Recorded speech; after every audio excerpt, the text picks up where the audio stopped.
નમસ્કાર, જય હિન્દ, જય ભારત. ગુજરાત 20 ન્યૂઝમાં આપ સૌનું સ્વાગત છે.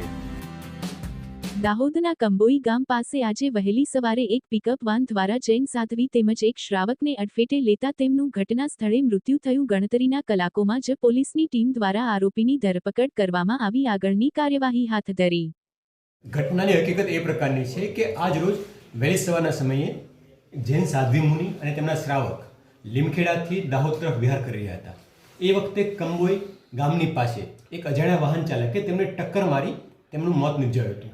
આ બાબતે ઘટનાની ગંભીરતાને ધ્યાને લઈ જિલ્લાના પોલીસ વડા ડૉક્ટર રાદીપસિંહ ઝાલા સાહેબના સીધા માર્ગદર્શન હેઠળ 2 ડીવાયએસપી, એલસીબી એસઓજી અને જિલ્લાના 8 જેટલા પીએસઆઈ પીઆઈની અલગ અલગ ટીમો બનાવી ગોધરાથી લઈને કતવારા સુધીના ખંગેલા સુધીના તમામ સીસીટીવી કેમેરા, જે 100 ઉપરાંતના સીસીટીવી કેમેરા હતા, જે ટીમમાં લગભગ 130 ઉપર માણસો હતા. આ તમામ માણસોએ ડેપ્થમાંથી જેટલા બી રસ્તાઓ મળી રહ્યા છે, તેમના ઇન રસ્તાઓ ક્યાંથી છે, બાયપાસ રસ્તાઓ ક્યાં છે, એ તમામને ઝીણવટપૂર્વક ચેક કરી જે ફેટલ નિપજાવનાર ગાડી છે એ ગાડીને શોધી કાઢી અને તેમના ચાલક પર શોધી કાઢ્યો છે અને અનડિટેક્ટ ગુનાને ડિટેક્ટ કર્યો છે.